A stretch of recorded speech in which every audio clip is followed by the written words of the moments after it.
दोस्तों, जब हम किसी से दोस्ती करते हैं ना, एक रिलेशनशिप पर्सपेक्टिव से ऑपोजिट सेक्स से दोस्ती करते हैं, शायद हमारा एक रिश्ता बन जाए, या किसी से रिलेशनशिप में आते हैं, उसके लवर बनते हैं, एक नए रिश्ते की शुरुआत करते हैं या हमारा रिश्ता पक्का हो जाता है। कुछ बहुत ज़रूरी चीज़ें हैं जो हम इग्नोर कर देते हैं, ओवरलुक कर देते हैं, और जो आगे चल के उस रिश्ते को तोड़ भी सकती हैं। ये कुछ बहुत ज़रूरी चीज़ है, मैं आपको अभी बताऊंगा, इनका ध्यान रखना। दोस्तों, सबसे ज़रूरी चीज़ है इनकम्पैटिबिलिटी। आप दोनों के विचार कुछ बहुत ज़रूरी चीज़ों में जो आपकी लाइफ को अफेक्ट करने वाली है, लॉन्ग टर्म में अफेक्ट करने वाली हैं, वो आपकी बहुत ज़रूरी रिक्वायरमेंट है। उसमें अगर आपके विचार मैच नहीं हो रहे, आप लोग इनकम्पैटिबल हो, तो ये रिश्ता आगे चल के टूट सकता है। जैसे कि बच्चे, कोई इंसान बच्चे नहीं करना चाहता, कोई इंसान बच्चे करना चाहता है। कोई इंसान शादी के 5 साल बाद बच्चे करना चाहता है, कोई इंसान शादी होते ही बच्चे करना चाहता है। जैसे कि करियर, कई लोग चाहते हैं कि उनका पार्टनर शादी के बाद करियर ना बनाए, बस घर में ही बैठा रहे। उनका पार्टनर करियर ओरिएंटेड होता है, उसको इंडिपेंडेंट बनना है, अपने करियर को आगे बढ़ाना है, अपनी लाइफ के लिए एक विजन है। दोस्तों, कोई इंसान है वो चाहता है कि वो अपने माँ बाप के घर में रहे, दूसरा इंसान चाहता है कि वो भी अपने माँ बाप के घर में रहे, या कोई इंसान चाहता है कि हम बिल्कुल अलग रहें। इस तरीके से बहुत जो क्रिटिकल रिक्वायरमेंट्स होती हैं, जिनके बिना आपका गुजारा बिल्कुल भी नहीं चलेगा, ये रिक्वायरमेंट्स आपको बिना डरे, बिना मास्क लगाए दूसरे इंसान से ज़रूर क्लियर करनी है। मैं ये नहीं कह रहा उसके पीछे रिश्ता तोड़ ही दो। अगर बिल्कुल ही बात ना बने, बिल्कुल कॉम्प्रोमाइज़ नहीं कर सकते, तो अलग हो जाओ, वरना आपस में कॉम्प्रोमाइज़ कर लो। जैसे कि एक चीज़ में आप कॉम्प्रोमाइज़ नहीं कर सकते, दूसरी चीज़ में आपने कर लिया। एक चीज़ में आपका पार्टनर नहीं कर सकता, दूसरी चीज़ में उसने कर लिया। इस तरीके से मिलके एक डिसीजन लो, ताकि आगे जाके परेशानी ना आए। कोई भी डिसीजन ना हो पाए तो बेहतर है स्टार्टिंग स्टेज में ही अलग हो जाओ, वरना आगे चल के बहुत परेशानी होगी। दोस्तों, इन्फैचुएशन करना, शुरू में किसी के पीछे मोहित हो जाना, पागल सा हो जाना, अट्रैक्शन को महसूस करना बहुत आसान होता है। उस समय इंसान झूठे वादे कर देता है, झूठे कमिटमेंट कर देता है, सोचता है कि मैं चांद तारे तोड़ लाऊंगा, सब कुछ झेल जाऊंगा, बस ये इंसान चाहिए। लेकिन जब धीरे धीरे रिश्ता आगे बढ़ता है ना, इनिशियल अट्रैक्शन फेड होती है, प्रैक्टिकलिटी सामने आती है। दो शरीर नहीं, दो इंसानों के मिलन की बात होती है, दो इंसानों के साथ रहने की बात होती है। तो थोड़ी सी वो फोर्स जो होती है ना, जो खिंचाव होता है, वो थोड़ा सा फेड होता ही होता है। तो जो कमिटमेंट आपने शुरुआत में किए होते हैं ना, उन पे आप टिक नहीं पाते।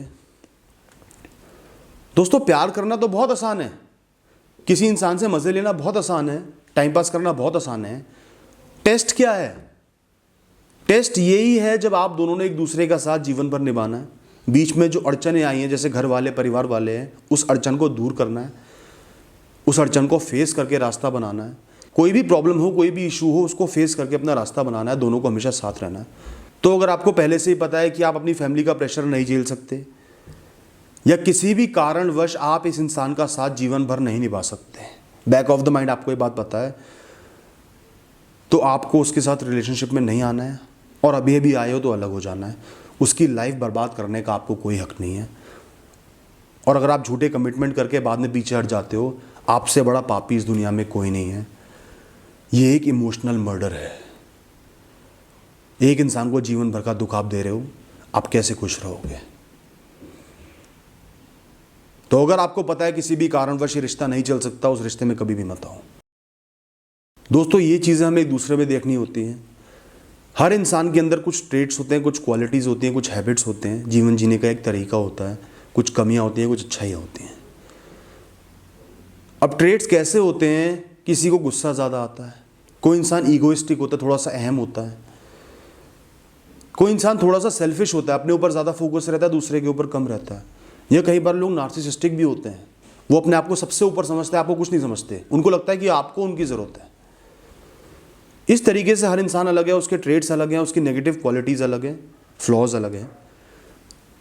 शुरुआती दिनों में ही, जैसे रिश्ता पक्का हुआ है, आपने कमिटमेंट किया है या दोस्ती बढ़ रही है, आपको ध्यान देना है उनकी नेगेटिव क्वालिटीज़ पे। शुरू में अट्रैक्शन के चलते हम नहीं ध्यान दे पाते, बस अच्छी अच्छी चीज़ें नज़र आती हैं, लेकिन आपने समझदार बन के ध्यान देना है और ये देखना है क्या ये चीज़, ये ट्रेड ऐसा तो नहीं कि मैं इसको बिल्कुल ही बर्दाश्त ना कर पाऊँ, ये मेरी समझ से बिल्कुल ही बाहर हो। देखो, कमी हर इंसान में मिलेगी, परफेक्ट कोई भी नहीं होगा, कमियों को एक्सेप्ट करना पड़ता है, कॉम्प्रोमाइज़ करना पड़ता है, पर कोई ऐसी कमी नहीं होनी चाहिए जो आपको बिल्कुल ही हजम ना हो पाए, आप उसको बिल्कुल ही बर्दाश्त ना कर पाओ, आगे चल के आप घुटन में जियो, उस इंसान को भी परेशान करो उस वजह से जिसमें वो बदल भी नहीं सकता, और रिश्ता भी टूट जाए। आज ही एहसास करो, ज़्यादा से ज़्यादा बातें करो, समझो, जानो, उनके बिहेवियर को ऑब्जर्व करो, उनके जान पहचान वाले लोगों से मिलो भी। और ऐसा कोई बहुत सिग्निफिकेंट ट्रेड है, जैसे वो इंसान आपको बहुत ज़्यादा कंट्रोल कर रहा है, अपने हिसाब से ही चलने को कह रहा है, नार्सिसिज्म के निशान मिल रहे हैं, या बहुत ज़्यादा शक्की है, आप पे बहुत ज़्यादा शक करता है, कज़न से भी बात कर रहे हो तो भी शक कर रहा है, इस तरीके से ऐसे ट्रेड्स को ऑब्जर्व करो। बहुत ज़्यादा हैं, एक्सेस हैं, वो इंसान बिल्कुल भी कम नहीं कर पा रहा, आप बार बार उनको बोल रहे हो, तो आपको डिसीजन लेना पड़ेगा, वरना आगे चल गया तो आप घुट घुट के जियोगे या रिश्ता टूट जाएगा।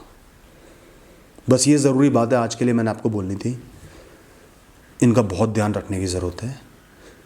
और बाकी थोड़ा सा कैजुअल हो जाओ, बहुत ज़्यादा सोचो मत, ये कुछ चीज़ों का ध्यान दे के फ्री हो जाओ। कमियां हर इंसान में होंगी, सबको एक्सेप्ट करना है, अच्छाइयाँ भी होंगी, साथ मिलके एक दूसरे को कंप्लीट करना है और एक अच्छा जीवन जीना है, प्यार भरा जीवन जीना है। Best of luck.